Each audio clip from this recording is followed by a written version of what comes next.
Joining me now, it's my co-host here at the Athletic Football Show. It's Derrik Klassen. Derrik, how you doing, man? I'm doing good. I'm doing really good. So, I mean, I only care about two sports. One of them, obviously, is football. We both work in this, so I think that's the easy one. And we're in preseason mode here with football. The only other sport I care about is League of Legends, and they're in postseason mode. And my team just won a game they were not supposed to win. So this weekend, I actually feel pretty good. I Look at by. you. Yeah. We're both going to pick 5 teams. 5 teams we think will be good.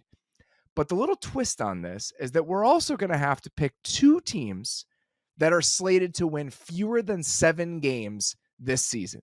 Here are those teams: the Giants, the Raiders, Washington, Tennessee, Carolina, Denver, and New England.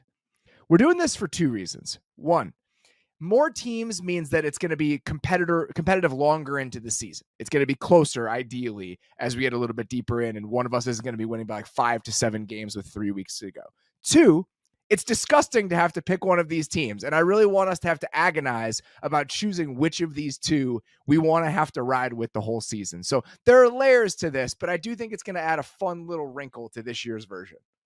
See, that's the thing. I thought walking in, I was only going to have to agonize over maybe my 4th and 5th round pick. Like, do I want to go for this team I think can win a division or just a really good wild card team, yada, yada, yada. No, now I have to dig in the dumpsters for a team that I think might not be horrible among teams that are probably all going to be horrible. All right, let's get into this.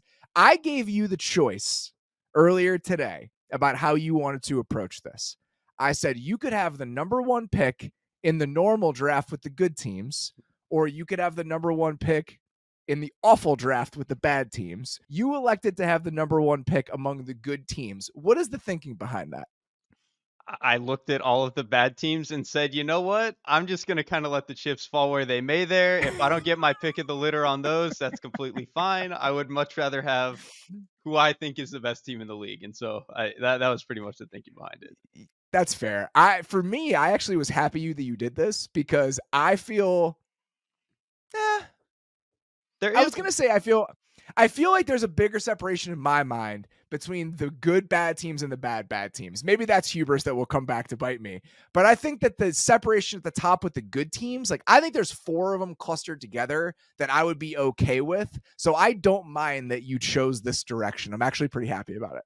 Okay, yeah, I don't know. I think our second pick in the bad teams one is going to be the one that really makes me mad or really makes me dig deep. The first one, we'll see how it goes.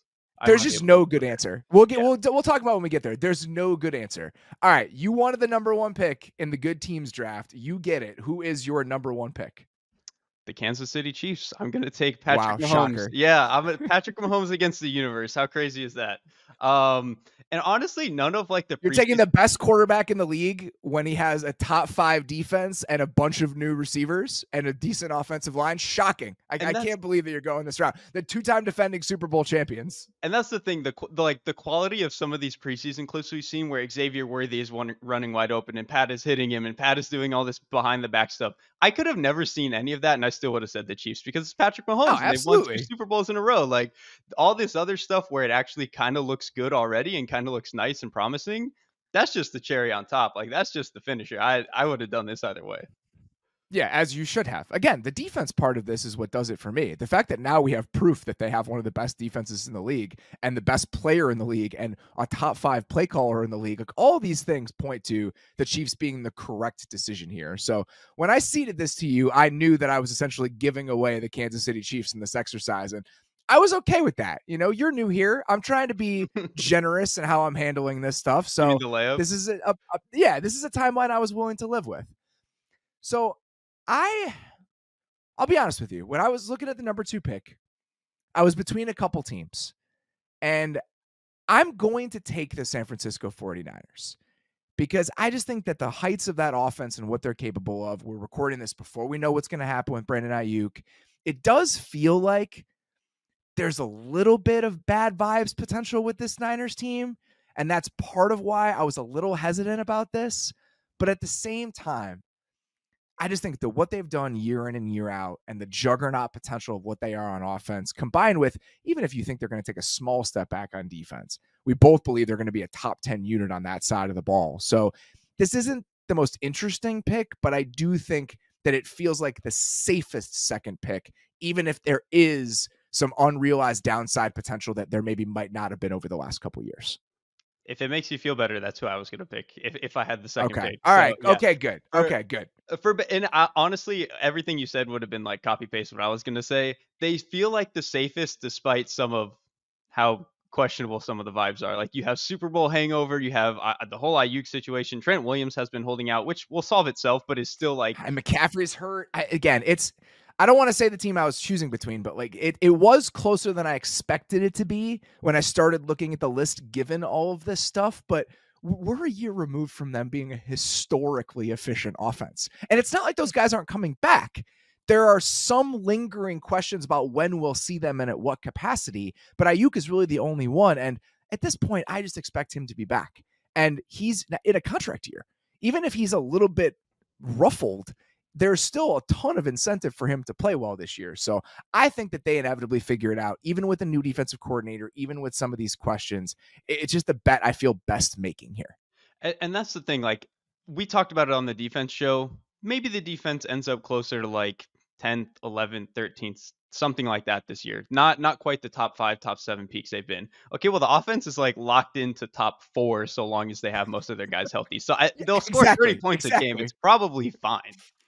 They can regress significantly and still be the best offense in the league. I mean, by a lot and still be the best offense in the league. So that's the type of bet I want to make. I want to bet on really good offenses and everything else just kind of falling into place. And that's what the Niners seem to be for me, even with some of the questions here.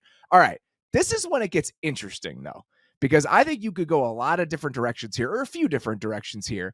I kind of think I know what you're going to do, but I want to see if you surprise me. I'm curious to see if this is a surprise. I'm actually gonna go with the Detroit Lions, Damn it. on this one. Yeah. I kinda knew you wanted them. This was like a snipe job. I kinda had a feeling you were gonna be on the Lions. So my assumption here when I was stacking it up is that the Lamar love would overtake you here and that you would go with Lamar because you would want to ride with him the entire season. All this tells me is that you're not the Lamar true believer that you pretend to be. Hey, whoa, whoa, whoa, whoa, whoa. I had a couple of teams here, and I was just, I think the road for the Lions is a smidgen easier, that's all. I think if they're both the same quality of teams, the road is a little bit easier, that's all. Um, but the Lions, I mean, they're probably also gonna be a top 5, top 6 offense again. I mean, they have been Yeah. basically since Jared Goff and Ben Johnson started to understand each other, and they've been like a top 5 offense. Honestly, that's a great point to make, though, because we've talked about this a couple times with this team. The continuity is rare. I was with Jared Goff last week. We were talking about this and just how important it's been that him and Ben have been able to continue this relationship and just their mutual understanding of what he wants out of every given call. Like, this is the type of thing I've talked to a couple quarterbacks about this recently, where when you can have this time on task with one person as your play caller, and you can consistently build on it. I think we underrate the importance of that. And I do think that it has allowed this offense to kind of step into a different tier, a different stratosphere, and it's all coming back. We're talking about Kevin Zeitler for Jonah Jackson, and Jamison Williams coming in for Josh Reynolds. Like, those are the moving pieces that we're talking about here. Everything else, you're riding with what it was before. And even if we have some hesitations about those, I still think that the overall foundation of it and the integral pieces are the same. And I think that that's why this bet is worth making. Oh, and here's the thing. I think everything you said before about Josh Reynolds being like a perfect player for this offense is absolutely spot on. I think I'm kind of buying Jameson Williams though, because I'll start by Oh, saying no. I loved him as a prospect. I thought he was awesome. The speed, the route running, like it seemed like he had a lot to him. And he just didn't seem like he was all the way there early in his career, and then he had the injuries. I think by the end of last year, they kind of started treating him like a real wide receiver. Like he was catching some tough dig routes over the middle and stuff. And is he going to do that at the same rate that Reynolds was doing? No, but if he can do 70% of what Reynolds was doing there, and then also be the fastest player on the field, all right, we might be cooking. And so I think I'm, that's I'm right. kind of bought in. I think that is the profile that they need. If they can add a different dimension with him on the field while still getting enough of the other stuff, that's the best case scenario. And I don't think that's off the table at all. All right. So this is tough because I kind of thought that I would get the I was Lions about to here. say, are you still going to give me Lamar one way or the other?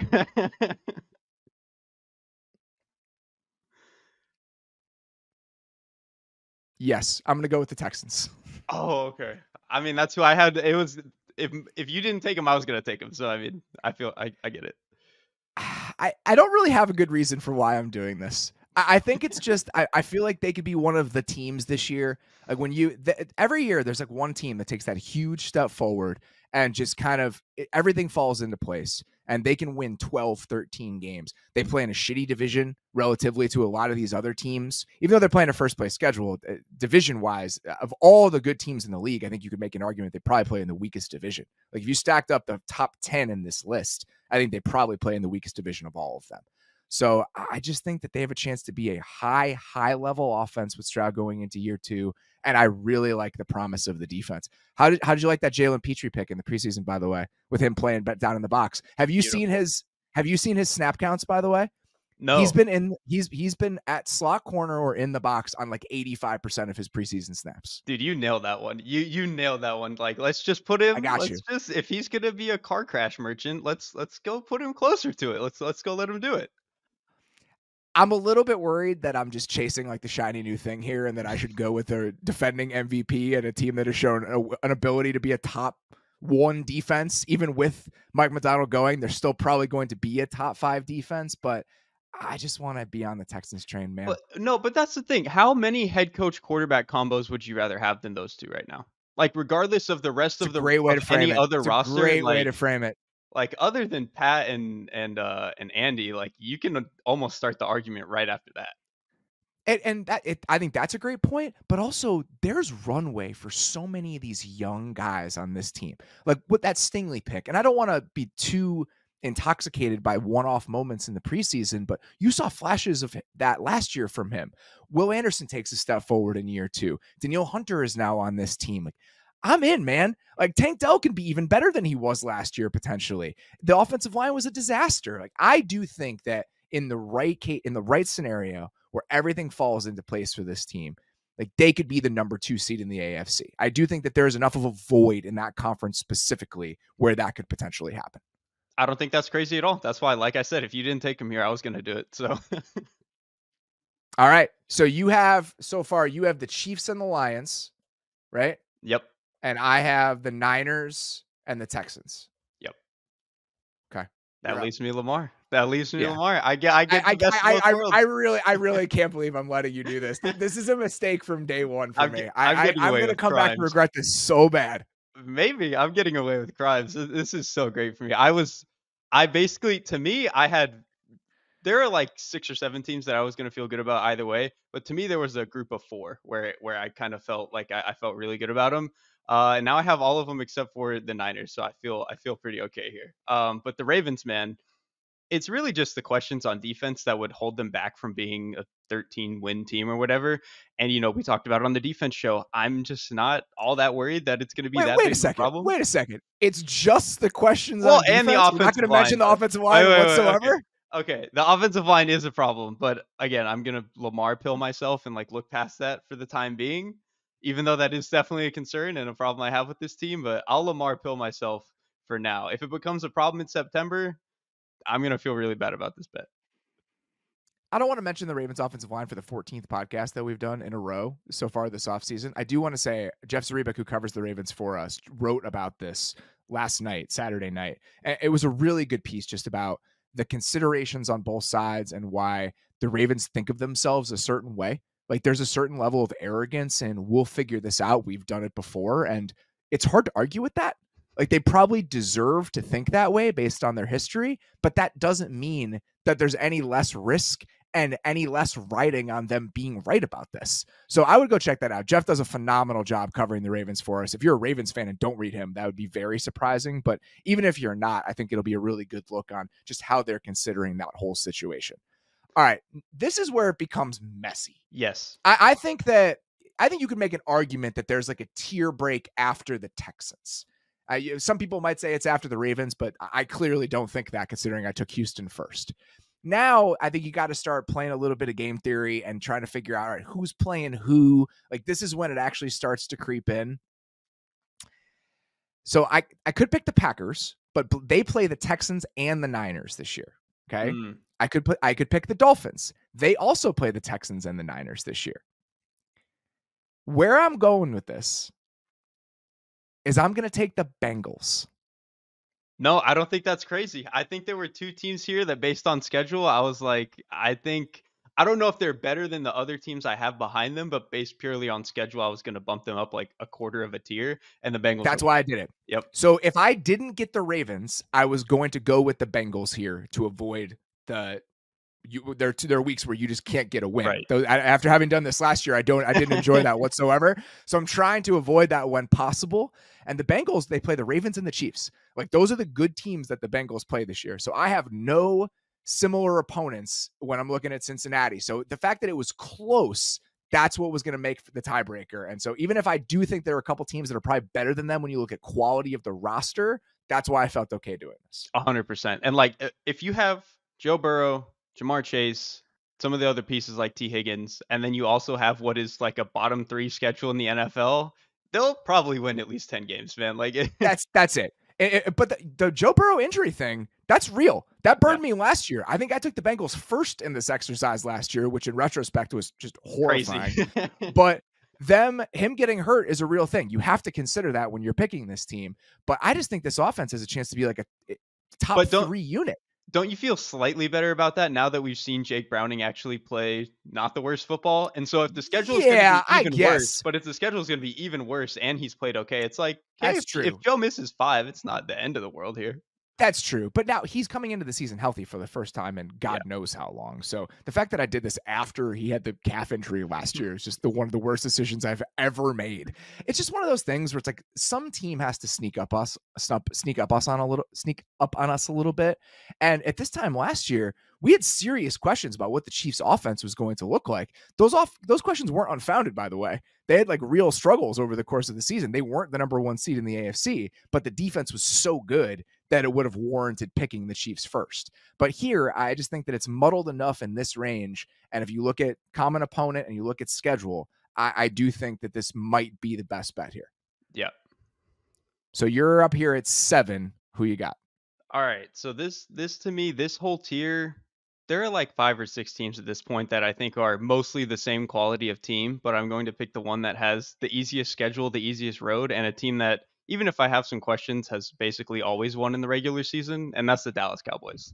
I I was don't wondering what you were going to do with them. I don't Yeah. disagree with this at all, by the way. I think it's a similar set of considerations. It's kind of similar to the Niners in a sense where it's like, all right, there are some bad vibes here Bad vibes here. Do I really feel great about betting on Mike McCarthy? Not really. Do I love reshuffling the offensive line, even if some of the younger guys like Guyton and BB do look solid in the preseason?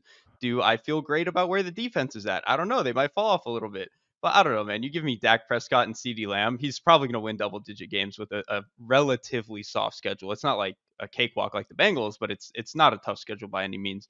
I mean, this division alone gives you some easy ones. So I'm perfectly fine taking Dak Prescott to win double-digit games. What do you think the disaster potential actually is? Like, what do you think the chances are that this team wins like 7 games this year? Do you think they're overstated, or do you think that's actually on the table? Because I can't quite figure out how I feel about that. That's the thing. I don't think the floor is that low. I just don't think they have like Super Bowl ceiling anymore. Whereas I like think that's last probably year, I right. think at their best ball, they were a Super Bowl team. Dak was playing incredible ball. The defense was really explosive, had some firepower. I don't know if they have the high end firepower anymore and some of the depth on the defensive line. But I mean, when you have Dak and CD, like that alone probably gets you to 7 wins, let alone some of the other great players like Micah. And then the more I watch the offensive line, I think maybe a month ago I was more worried about it. I feel fine about where they're going to be at, especially with a player as good as Dak. I think that's right. And Guyton has played well enough in the preseason that it probably eases some of your concerns about how well he's going to hold that down with Tyron Smith leaving. I do think that there's potential for the defense to be a little bit messy, especially early in the season as they transition to an entirely new scheme, an entirely new mindset with Mike Zimmer. But Mike Zimmer is a professional. Like, there's probably a good chance by the end they'll figure it out. So I think that's right. Their band of outcomes is probably a little bit narrower, even if their ceiling is lower than it's been in years past. But with something like this, if they can be a 10-win winner of the NFC East, getting them 7th, like, that's totally fine. You feel pretty good about that. Yeah, I was perfectly good with that one. All This right, is where it now I'm in a actually gets spot. weird. So the two teams I'm picking between here, I actually had higher than the Bengals in my rankings and like on my big board. I only didn't pick them because of schedule reasons. So I'm actually just going to go back and pick the team that I think is just going to be the best of all of these. And I'm going to go with the Green Bay Packers. I love There's it. a chance that the Packers are awesome this year. Like there are a lot of questions, defensive scheme, still a lot of young pieces, but if you can project a reasonable step forward for that pass catching crew, which I absolutely think that you can, Christian Watson is the fourth best receiver on this team. That's a Yeah. good place to be. It's a really good place to be. Their offensive line, you drop Jordan Morgan in there at right guard. It's still young. There aren't a lot of proven commodities, but I just think that you have, speaking of faith in organizations, to figure that shit out. I mean, they've done that year in and year out, and I think that they have a lot of talent to work with among that group. I think there's flexibility there. And I've said this, I'm on board with the defense. Like I'm all in. I think that in the sense that I think they could take a massive step, a diet version of what the Browns did on defense last year, where you go from being a bottom 8 unit to a top 10 unit. I don't need them to be the best defense in the league, but if they're a top 5 offense again, and they're a top 10-ish defense the way that I think they can, I have to pick them here. I have to pick them over the other teams that are available. So even though they play the Niners, they play the Texans, I still think that this is the way I want to go with this. And you're gonna run into some clashes at some point, no matter Yeah, who you're there's gonna pick. Like when you're in yes, the fifth round, like you're gonna yes, have clashes. I think the thing I've come around with too on the skill players, inevitably somebody will get better, right? Whether it's Wicks, Reed, one of the tight ends, whatever. I've come around to the point where even if none of them get better and they just don't have the brain dead mistakes they had for the first 10 weeks of last season, it's a top 5 offense again. Like they don't even yes. have to really get better. They just have to not have the It's so mistakes that true. they were having. I will say Jordan Love was running hot in the Yeah. back half of last season. Maybe he cools down a little. They need to be better play in and play out than they were over the back half of last year. But this was the youngest offense in the league. It was the youngest group of skill position players we'd ever seen. So I do think it's there. And Matt LaFleur showed us last year, we should bet on this dude. We should believe in this dude. So this is a belief in him. This is a belief in the quarterback and a belief that I do think that they have enough pieces on defense, especially up front, for that to be a really good unit. I mean, this could be a 12 or 13 win team. That's not off the table. And I'm willing to bet on that sort of upside in this range here. That's All the right, you thing. got one pick left.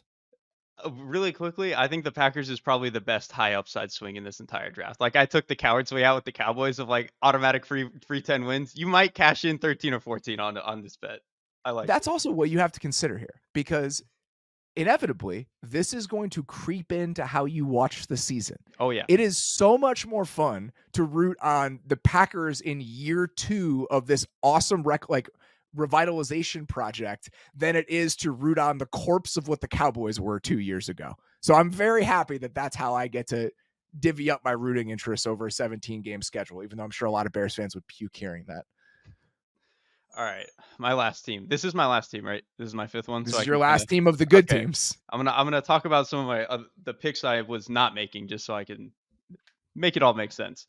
I wanted to pick the Rams, but I think that division is just really hard, and their schedule in general is really hard, and I'm not all the way out there on the defense. So even if I think the offense can score 28, 30 points a game, I just got a little bit sticky there. Dolphins was kind of the same question to me. Eagles was a little bit the same question. I ended up just kind of defaulting to the guy I think is the best quarterback, which is Josh Allen. I'm going to take the Buffalo. Damn it, man. Like, damn it. like I do think that there is a chance that this team maybe things just go horribly wrong, but I don't know. Like I've gotten to the point with Josh Allen where I almost think that's impossible, even for as stupid as he can be sometimes and some of the mistakes that he can make. I think on a game to game, like over the course of the season, you're just not going to lose more than 8 games with this guy. Like it's just not going to happen. I think that's right. And I'm worried about the defense. We're at a point now, Yeah. post Milano injury, with some of the questions in the secondary. I'm genuinely worried. Like the alarm bells are going off, but we're at pick 9 here. Picking the best quarterback and picking a team that's floor offensively is pretty high because the line is probably going to be pretty good and the quarterback is really good. I can understand going that way. They're also, for schedule reasons, they were the team I had circled here, so I'm a little bit annoyed about this. And you mentioned earlier about picking teams that you can root for. You know who's really fun to root for? Josh Allen. So And true. And you know what they did at the wide receiver core? They drafted my favorite guy, Keon Coleman. Big man, run fast. And I think he's honestly a perfect fit for the way that Josh wants to play football because he's probably needed a bigger guy who can fill that role. I know they kind of had Gabe Davis for a little bit, but he was on and off and not consistent. Keon Coleman can be a better version of that. I feel really good about where this team could be. The offense, at This least. is a problem for me, by the way. My entire strategy, I kind of needed the Bills to be here for it all to come together based on the other teams that I picked. All right, so let's walk through this. If you're looking at the board, just purely the board, the Dolphins are the highest team. The Dolphins play the Texans, the Niners, and the Packers this year. Okay, not great. After that, it was probably the Bills. After that, it's the Rams. The Rams play the Niners twice, the Packers. I guess they only play the Niners twice and the Packers. That's not that bad. All right, that's worth considering. Here's the other team that I would potentially throw in here, though. Don't we assume that the winner of the NFC South has to win at least 10 games? Is that a fair assumption? Oh, God. I mean, no. Like, look at this division. If any division is going to win with 9 or fewer wins, it is this division, right? That would be that would be the flip side of this question. If any division is going to win with fewer than 10, it's this one. There's no good way for me to do this. Like, you don't want to bet on Derek Carr or Kirk Cousins coming off. By By the way, it would definitely not be Derek Carr. Still, the team I would pick here would be the Falcons. The team I would pick here would be the Falcons. All right, let's look at the Rams schedule. Okay, so you got the Lions. They play the Lions. Don't have to worry about that. They play the Niners twice, and they play the Packers once. So I'd have three games where I had to pick and choose. All right, I'm picking the Rams. That's worth it. The Dolphins, there'd be one more game. I think the Dolphins play the Texans, the Dolphins play the Texans, the Niners, and the Packers. So it's 3 either way. Yeah. So I think I'm going to take the Rams. I mean, I like. Actually, no. Let me change that. I really did screw you by taking the Bills, huh? I'm going to go with the Dolphins. I'm going to go with the Dolphins. Yeah, just doing it in the same division, I feel like I'm just lowering my ceiling. Well, and honestly, that's a good bet, though, because one of those two teams is probably winning the divisions. There's the 5% chance everything goes right for the Jets, but I'm not going to be betting on that. I think it's probably going to be the Bills or the Dolphins. So if I take one, you take the other. Someone's coming out ahead. So I think that Jalen Phillips being back makes me feel a little bit better. Like Calais Campbell's going to give decent snaps for this team. We'll talk more about the Dolphins linebackers, I'm sure, when we do the AFC East preview. But I think that even with some moving pieces there, they probably ended up in a good spot.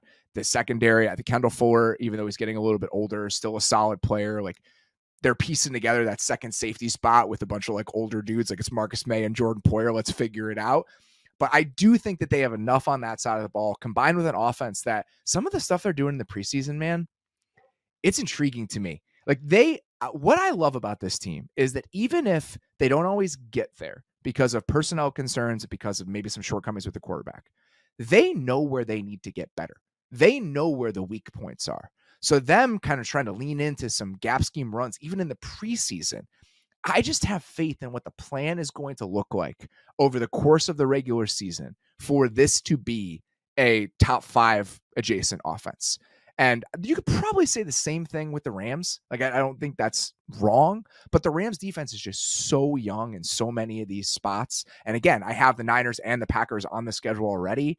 So I'm going to go with the Dolphins. It's very close between those two teams, though. I am glad you mentioned, the Dolphins always know what they need to get better at. That's been, to me, the most impressive thing about Mike McDaniel. Because if you look at, the tree that he's come from, whether it's Shanahan, McVay, it took a few years or certain iterations of the offense for them to really start to change and become something different. And in the case of Kyle, for a long time, he didn't really need to be anything different. But then we saw McVay had to go through this process. Mike McDaniel was almost immediately presented with like, oh shit, I have to change my offense and we have to like turn these different knobs and dials and make the offense different. And every time he's had to do it, it's turned out well. And he's found a new answer. And like you said, in the preseason, it kind of seems like they're cooking up some new stuff again. So there are not many guys I trust more than Mike McDaniel to figure out whatever the next step is. So I would have felt good about the Dolphins here. Would you have picked the Dolphins or the Rams if given the choice? Like agnostic of conflicting with the other teams that I have in their schedule, I think maybe the Dolphins just because, like, with that offense, I don't know. Okay, if I think It's they're hard. both I think that it's a similar if set of considerations on yes. both sides. Here's the thing, I think if they're both gonna be top 6 offenses, which given, unless there's catastrophic injuries, I think they probably will. I probably feel a little bit better about the Dolphins defense, like just a It's exactly smidgen, my like thinking. just It's barely. exactly my thinking. Oh man. I'm glad I didn't pick the Falcons. There was part of me that wanted to, I just don't for know. I'm math glad we reasons. walked you off of that one. I appreciate that. You probably shouldn't have. You probably should have let me I do know it. I should have just All let right. you do it, but So here we go. These are the 5 good teams that we've landed on. You have the Chiefs, the Lions, the Ravens, the Cowboys, and the Bills. I'm gonna get stomped in this. I love I all my have the quarterbacks here. honestly, that's such a good way to do it, but I'm not doing too bad here. I have the Niners, the Texans, the Bengals, the Packers, and the Dolphins. The 2 maybe non-top 8-ish quarterbacks I chose are part of the 2 most explosive, well-designed offenses in the NFL. So we didn't choose any teams just based purely on schedule, purely on division, which I think is probably the best way to go about this. Definitely. All right, here we go. This is the fun part. Now, 2 teams each that are projected by Vegas to win 7 or fewer games. Let's trot out Jesus. this one more time, okay? Giants, Raiders, Washington, Titans, Panthers, Broncos, Patriots. You're gonna make me vomit, dude. Stop. This is not gonna be fun. Okay. This was easy for me. The team that I think among all of these teams I'm most willing to bet on, and I it's the think Tennessee Titans. yeah, I knew where it was going. That is when I gave up the first pick for this one and took the good one, I kinda had in mind exactly who was gonna go first overall both times, and I was like, I just gotta let it ride." I just feel the best about this team. Like what they did this offseason. I've said this multiple times. I stand by this. I don't necessarily think it was the best collection of moves for the 2026 Tennessee Titans as they're trying to potentially win a Super Bowl. But I do think that what they did potentially allows them to microwave this season and be more competitive than a lot of the other cellar dwellers that we're going to talk about here. That's the here my thing with the Titans was, I think they have both the best floor and the best ceiling of all of these teams They could be in a this playoff team. They legitimately could be a in playoff this team in the division, it's AFC if really things not go that right. crazy. In this division, it's really not that crazy. Like, if Will Levis gives them even just average quarterback play with how good some of the skill players are, some of the pass catchers are, if the defense can be okay, like, in this division, you can win 9 games, man. It's not that crazy. Brian Callahan came out today and said that it sounds like DeAndre Hopkins will be ready for the start of the regular season. So, coming off a preseason injury and being in your 30s as a receiver, I certainly don't feel great about it. But I do think that there's a path for this team to be competitive week in and week out with the improvements on the offensive line, with Bill Callahan. They went out and spent a shitload of money on defense. Again, I don't know to what end, but if the end here is them somehow lucking into 10 wins and getting a wild card, that would be amazing for me. So I think that they have the best chance of all of these teams to do that. And that's why I feel pretty good about this. Yeah, I think they had to be the pick. All right. So now where are you going to go? Great question, man. I'm gonna decide it right now. I have there's a couple of teams that I put on my like do not draft list. Like I'm just not gonna touch them. I'm not gonna Who's just off the board? Who's off your board for character concerns? to me the Commanders, dude. I'm not touching the Commanders. I think with that offensive line, no thank you. I'm out. And I don't love some of the defensive pieces. Carolina, kind of not necessarily the same concerns, but that defense, I'm just totally out. There are other Both of those teams. defenses are slated to be slow. Yeah, Just really, really slow. And if we're trying to pinpoint disaster potential on that side of the ball, that's usually where I would start. Where you walk out in week 1 and how many really good players do we have on this unit and just how creaky do they feel? And I think for both of those teams, there's a chance that we don't feel good about the answers to either of those questions. yeah, we might week 1 or week 2 be like, "Oh, they don't have gas. It's over." Like, it's Yes. just they've got nothing. And so I'm very concerned about that. And there are a lot of these teams on this list that even if you have concerns about the offense and the quarterback, you cannot say that about the defense. Right, exactly. And that's why You know what? I really don't care. I'm just gonna go with the team that I think is gonna be the most fun to root for. I'm just gonna pick the Patriots. They might be terrible. The offense might be really bad, but I still think the defense is gonna be like top 7, and I'll root for Drake May, dude. I don't care. He could throw 30 picks. I don't give a shit. So I love this because I knew this is exactly what was going to happen. This is part of why I felt good about having the number 1 pick among the bad teams, because I knew that the right answer here, if you actually look at the facts and projections and all of this, is still probably the It's Raiders, the Raiders. No, right? it is. It's 100% the Raiders. But I knew you wouldn't be able to stomach choosing the Raiders with Drake May and Jawan Bentley still on the board. So Mhm. that's why I knew I would come out with it like a bandit here potentially. Watch the Raiders be the worst team in the league, which they absolutely could be, but they were definitely number 2 on my board as I was stacking this up. It was basically that though. It was like, okay, both defenses will be good. I feel better about New England's, but I think they'll both at least be above average. But then I was like, You're not worried about a Gardner team Minshew or trading Drake May. arguably it's like second best defensive player 2 weeks before the season? In the sense of like, are they going to be top 2? Like, I think I had them in the show a little bit. Do I still think they'll be top 10? I think I'll be okay with that. I do think that there is a very real chance that the Patriots surprise us. Like the Drake May and all of this, that is the factor here that I probably should have weighed heavier than I did. Like there's a chance he's just good. And if that's the case, he could potentially lift that group. And if the defense is like a borderline top 5-ish unit, this could be like a 7 or 8 win team and surprise a lot of people. And again, I think the Raiders' floor, based on new offensive play caller, new offense, new head coach, period, new staff, and a very bad quarterback situation, like there is real disaster potential here. But I think the defense has a chance to be good if they can stay healthy. And I do think the skill position talent for the Raiders, if those guys stay healthy, I just feel like it's a safer bet than the Patriots are here, even if it's a more boring bet. No, I will say that though, as much as I'm gonna love rooting for Drake May, and I'll do that any day of the week, I will say it would have been really fun to root for those 2 tight ends, Michael Mayer and Brock Bowers. I'm in. I thought both of them were just awesome prospects, like top 15, don't even think about it, incredible players. The fact that they have both and are gonna be obviously a unique offense when you have both of those guys on your team, it could be fun. We'll see if Luke Getsy can get the most out of them, but like it could be fun. All right. So I'm taking the Raiders, obviously. So the Titans and the Raiders are my 2 bad teams. Who are you going with here?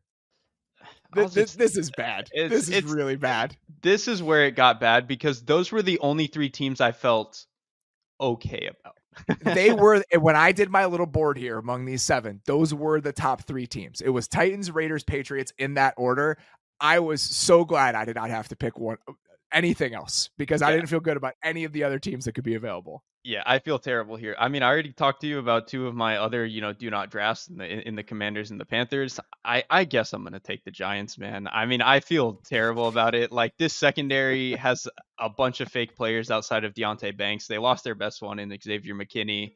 The offensive Oh, line is man. probably still like a bottom 8 unit. Daniel Jones is playing quarterback again for some reason. Malik Neighbors is cool. That might be fun. Dexter Lawrence is great, but I don't think this team is winning more than like 6. There was no good answer here. No, I, I I think I was pinned in a corner. I think I probably would have gone with the Broncos just because it's a Sean Payton bet and they have the best offensive line of all of these teams. Like that ultimately is what was going to tip That's it for fair. me. It was like, if I'm going to bet on anything with this group, I probably should bet on the team that has some stability on offense because of the line. So I would have gone with the Broncos. I can see a path where the Giants are functional. Like, I don't think it's totally off the table. If Neighbors is a star from day one and they get some juice from some of these, here's what I'll say. They need this to be a transformative draft if they're going to reach anything close to their potential. And I know it's not like a great insight, but if they can have an outline here where Drew Phillips, Tyler Nubin, Theo Johnson, Malik Neighbors, even like Tyrone Tracy come in and just give this team some juice in all of those spots. And with the moves they made along the offensive line, that group is like the 22nd best offensive line in the league, and Daniel Jones doesn't implode. I think that they could potentially be competitive. The problem is that's a very, very, very narrow window to fit this into. It's a fine needle to thread. I will say the offensive line is my cope here, where They might have been the worst in the league from left guard to right tackle last year in the It's league. one of the worst offensive lines I've ever Yeah. seen. Andrew Thomas is awesome, like truly all pro level quality. Everybody else maybe should not be playing that much football. I'll give the center, John Michael Schmitz, a little bit of, he actually didn't play that bad. And he was a rookie, and maybe he can take And another just step. surrounded by like And just total surrounded ineptitude by at guard. Like got exactly. unplayable guards on either side of him for a huge chunk of the season. And to have that be your situation as a rookie, that's really tough. Right. So if they can, like you said, get to, I don't know, 22nd, 23rd offensive line, we've seen this offense be okay with a below average offensive line. They just have to not be the Agreed. worst in the league. So that's my take here. I think that's right on. And I think that Brian Dable has shown a capacity to do this. Like 2 years ago, this was a top 10 offense when you looked at the efficiency numbers. So I think that there are paths where they can get more out of this group than people are expecting. And if Neighbors can be like that true number one guy from day one, which I do think he has the capacity to do, I think this could look like a very different unit. My main concerns here, though, talk about disaster potential. There's a ton for this team. Oh, You yeah. have Daniel Jones in a lame duck year where the entire offseason there was a television show exploring all the ways they wanted to upgrade at quarterback. You have a head coach who has done the snip snip on who's calling plays on offense like 40 times, and that group is on the hot seat. So there is real implosion possibility for this team in a way that there might not be with some of the newer regimes you could have chosen between. But I do think the ceiling for this group is a little bit higher just based on how they're constructed. Yeah, I think relative to my options, this was maybe the most high risk, high reward I could take. But with the last pick in a trash team draft, whatever, I'll take the high risk, high reward. I already took my fun team, so I'm good. There's a chance the Giants win 4 games. I think there's a chance that the Giants, a lot of things would have to go right, can win like 8 or 9 games. Mhm. I don't think there are many paths where the Panthers are like a 9-win team this year. That's the thing. I think there's like no shot there, a 9-win team. Like they would have like 8 different miracles would have to come down from the heavens for that to happen, I think. I kind of feel that way about Washington too. Yep. Yep. Even if That's you're why they were on excited my about do not Jaden draft. Daniels, I kind of feel that way about Washington too. What about the Broncos? Like how real are the Broncos as a choice for you here? So the Broncos were to me like the opposite in that I probably felt the most good about them getting to exactly 6 wins. Because of kind of like what you mentioned, Sean Payton, good offensive line. That's kind of a good place to start. They have a couple of nice places on defense, but I think I couldn't get myself all the way there with wanting to trust them. Whereas even though the Giants have plenty of questions on defense themselves, that front seven is pretty dang good. Now the secondary, 8 different questions there, but the front is really, really good. Whereas I think it was a little bit more murkier and up in the air with Denver. So All right, our teams are set here. You have the Chiefs, the Lions, the Ravens, the Cowboys, the Bills, the Patriots, and the Giants. Good Lord. I have the Niners, the Texans, the Bengals, the Packers, the Dolphins, the Titans, and the Raiders. tacking on the bad teams right on at the end of the list without now explaining why we have them makes us sound like we picked those teams like over the Eagles and stuff like that, which makes us sound insane. The Eagles are another team. I absolutely could have taken the Eagles when I did. I just think that there's real downside potential there. Like there's a chance that they just go completely off the rails. Like the vibes are important here. And I think that if you're choosing between teams, going away from the potential like complete catastrophic outcomes, that's how I made a couple of these decisions. I had the Eagles in my Dolphins, Rams, like Buffalo Bills, like that type of tier. It's just that I had already taken the Cowboys, so I was like, I'm not going to take both. That seems Yeah, stupid. I think that's fair. Again, I just like we're talking about a head coach that like probably could have gotten fired after last year. They're calling Bill Belichick. We got 2 new coordinators. There's a chance that they right the ship and this is a double-digit win team. I think that's possible. I'm just worried about the other side of it a little too much to bet on them here. I had the Eagles on my team last year. I did not enjoy the experience, so I'm not going back to that well. The other team, Beller dropped this in the chat, the Bears. I'm not there. Like I am absolutely not there. So Yep. maybe if like the Caleb Williams thing comes together, but here's the situation I'm in with the Bears in an exercise like this and in fantasy. I don't want to bet on Bears in these sorts of things because if they're bad, I lose twice. And if they're good in real life, I get the benefits of that. So I'm much rather approach it that way than have to like have stakes tied to them in two different areas. If we went one more round, I think they would have been in really heavy consideration for me. If we went one more round, me having the Lions also maybe kind of screws that up, but they were in my at least top half. That's for sure. This is going to be really fun. I'm very glad that we included the bad teams. Like we mentioned, we have a bet on this. We have agreed to it. We're not going to publicize it because it's going to ruin the surprise when we do get to the Super Bowl. But just know that it has similar juice to the hot dog suit. Like we're in a similar kind of area here. So I think it is going to be worth waiting for. And I'm excited to do this every week. And I'm excited to provide some consistent updates on this.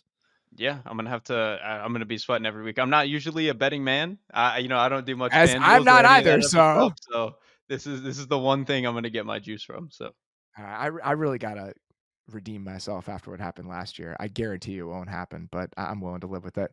All right, guys, that's all we've got. This is coming out on Tuesday. Like we mentioned, we're recording this on Sunday just because of travel schedule. So if we had some news that crept up over the 24 hours between when we recorded this and when it was released, just know that's why. We will be back with our division previews starting on Thursday. We'll have those coming your way on Thursday and Friday. We're going to do the NFC East on Thursdays. So be ready for that. We talked a lot about those teams today, but we'll dig in even further when we talk about them later in the week. For now, that is all we've got. Appreciate you guys listening. We'll talk to you soon.